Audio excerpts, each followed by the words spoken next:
Hiya, welcome back to the Linn and our sporadic and low quality social media content. I'm just going to do an update for you to let you know what we've got planned for 2026. 2025, actually no, never mind. Let's go through, this is the murder border. I'm just going to describe this first because we're going to walk past it. And there's going to be some more walking where I can explain why I was a bit slow last year, but you'll see soon enough. Anyway, the murder border, this, because of Jim Taggart's love for spiky things, we have a lot of spiky things in here. We've replanted all of this because the long pond got completely renovated by our friend Danny from Serenity Water Features. We're just waiting on rainwater, filling it back up again. And this whole bed here got completely replanted.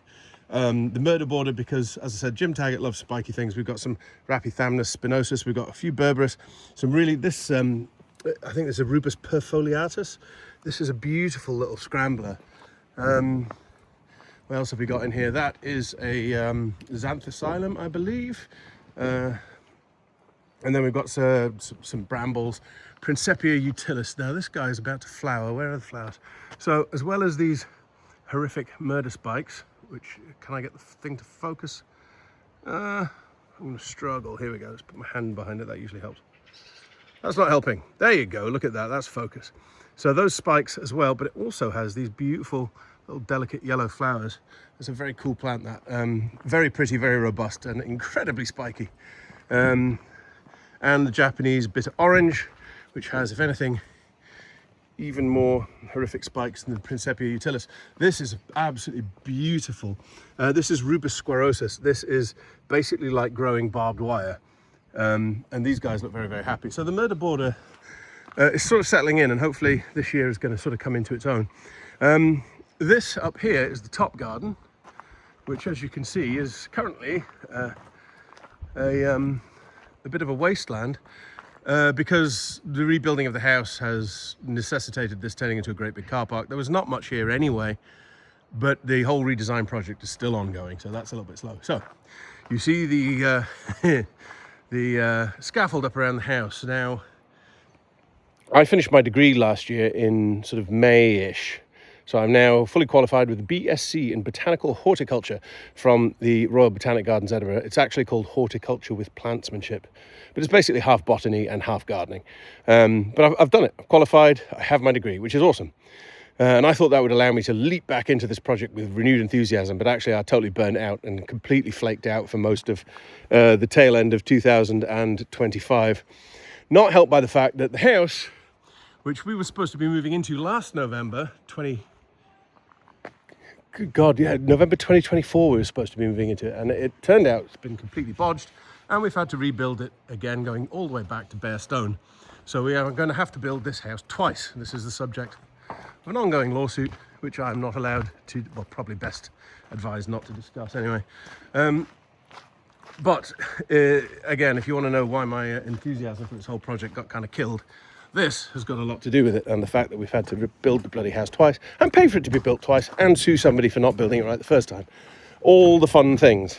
Anyway, it also meant, you know, that really nice patio we had out the front got completely dug up because we had to put in a proper damp-proof course that was not put in the first time. Blah, blah, blah. Anyway, we have got some really nice progress up here on the front garden in front of the house, despite the destruction. So we'll have a quick look, because some of the things that are happening here are things that are going to be happening quite soon in the new year, because we are working with Kevock Garden, who are specialists in woodland and rock garden plants. And what they're going to do with us, or for us, is populate this crevice garden and this rock garden. Now, I love crevice garden plants, I love rock garden plants, but I know absolutely bollocks all about either of them. So very much not the right person to be doing this job. So those guys are specialists. They've come back with this incredible plant list. They've got all sorts of ideas. So that's going to be happening fairly early this year as all that gets planted up. And I think it's going to be amazing. The low winter sun is quite beautiful around here, but it's just that little bit too low to feature in this video, unfortunately. It's hiding behind the trees up there. I was kind of hoping it would shine through the agapanthus and the grass flower heads in the spiky bed, but the spiky bed is looking very healthy. You probably know this because the spiky bed was one of the first things that we did, actually. Oh, look, wee iris coming out. That was one of the nicest things about the Taggart's planting of this garden, actually, is that at all points, all year round, there's always something flowering here. And I really, really like that. I thought it was awesome. A little bit of euphorbia. Anyway, one of the things that we are doing to help us become a proper botanic garden again, because we can't prove the provenance of any of the plants in this garden, which is an important part of being a botanical garden. So what we're doing is we're working so that any of the new stock that we bring in and plant is in fact properly provenanced. And one of those things is going to be working with the International Conifer Conservation Project based out of the Royal Botanic Gardens in Edinburgh. So I had a meeting with Hannah, Dr. Hannah Wilson, who runs that just before Christmas. So we are now on our way to becoming an accredited safe site, which is awesome. And that means that she will be able to send us some specimens. One of those is going to be, from the sounds of it, hopefully, a Fitzroy cuprossoides, which is a Chilean timber tree, which is endangered now in Chile because it's such a good timber tree. We actually have one, and I'm about to walk right through it. It's not quite the majestic beast you get in Chile, but it is an extremely, extremely beautiful tree. And arguably, I think, in the Valdivian rainforest, there is a Fitzroy cuprossoides that is, I think, estimated at 3,000 to 5,000 years old, something like that, although it's difficult to tell without destroying it, which obviously is a species we're trying not to do anymore. So, maybe another Fitzroy. Now, the main species that Hannah's looking to place here is actually going to be for this really, really wet part of the garden, because the soil in this lower part of the garden is very, very wet clay, and it's difficult to plant in, and it's very difficult for trees to maintain their footing once they get to a certain size. Now we have a Metasequoia glyptostroboides, this guy, which likes those kind of conditions. We have Taxodium disticum, which is a swamp cypress. And we have got, I had to write this down because I don't know this plant that well. She is talking about a Glyptostrobus pensilis, which is a Chinese swamp cypress. And what we're hoping to do is to replace some of these guys. You can see this, I don't even know what that was, but it blew over. But this ground back here is so wet. And more so, like that in the opposite side here, we've had loads of trees that just can't maintain their footing because it's just too soft and gloopy.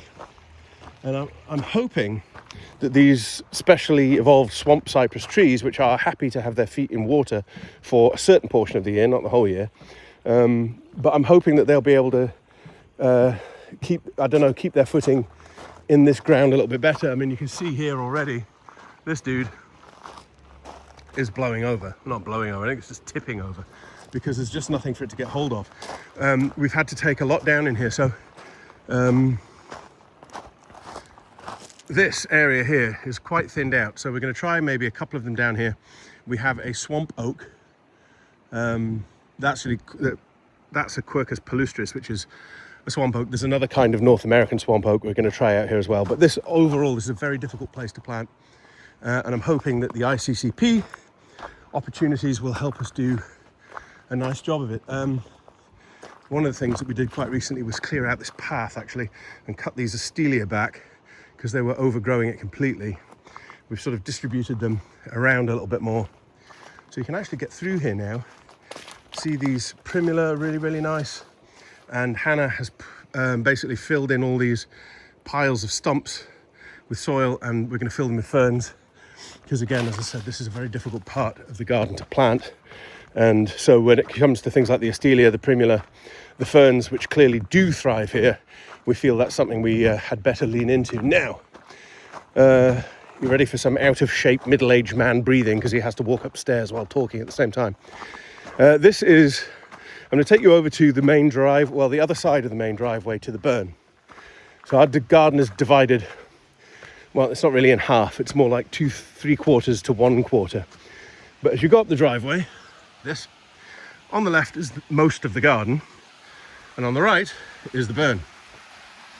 Now, Danny from Serenity Water Features did an absolutely beautiful job of fixing up this whole area down here at the bottom of the waterfall. and it was really lovely. I mean, this is one of my favorite spots in the whole place, complete with a spot for a little bench where you could sit, admire the waterfall, and oh my god, it's amazing. And then we went and completely ruined it. And the reason for that is there is a path that comes down behind this area, and we wanted to reinforce that path to make it safe, and also to give the paths a better structural integrity, and also put in some railings, because the lack of railings was making some of the people with more sort of mobility challenges a little bit insecure around here, and I do not want our visitors to feel uncomfortable or scared. But what we found was, as this path comes down the hill and we start to try and reinforce here, there was just no stone. Like, we started to dig into it, and it was basically a pile of earth held up by some bricks sort of leaning against it and held together by this ivy. So there was just nothing here. So the whole thing fell to pieces basically as we were trying to work on it. And the only solution we could come up with, I'm really, really happy with this, is these terraces. So if you look down here, that's the waterfall, which you couldn't see at all before. That's Danny's beautiful little seating place down by the waterfall. And then our stonemason, Spiky George, who also died quite recently, which hit us all quite hard, to be honest with you. But he and Jamie and Eddie built these amazing terraces. So we've now got railings, we have properly paved paths, and we're going to have a wee bench here, not this bench because this is rubbish, but with some of the fallen timber we've got in the garden, we're going to build custom benches for that spot there and for just down there by the waterfall. And we're going to put a wee plaque up for George, because the man was a legend. Now, these paths here are all new, and this is the big change that we're doing at the moment. We're working on, these guys are, oh, aren't they photogenic? What a beautiful bunch of boys they are. They haven't even said anything like piss off Matthew yet, but it's only a matter of time. But you see, they've built all these paths. So that team that just very obligingly didn't tell me to leave them the hell alone has built all of this up the side of the burn. And honestly, as an upgrade, it's incredible.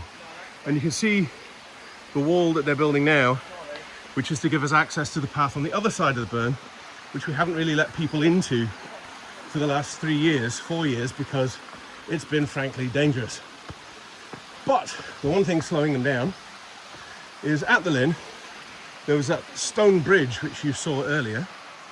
Then a little bit further up and past this, there used to be a wooden bridge across the burn from here to here.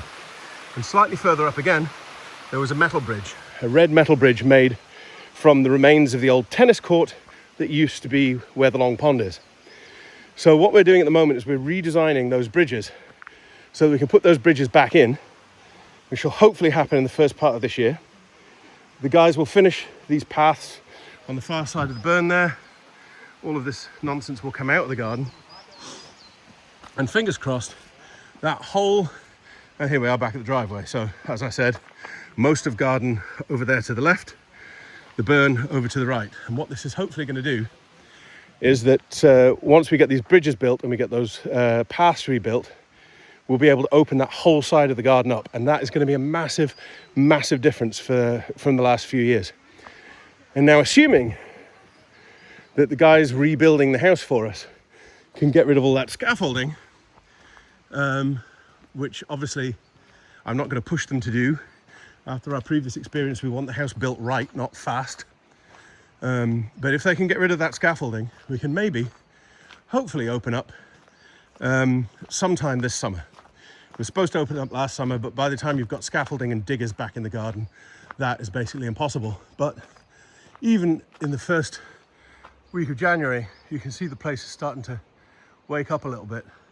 And I'm absolutely sick of this place being closed. I want to open it. I want people to come in and see what we're doing.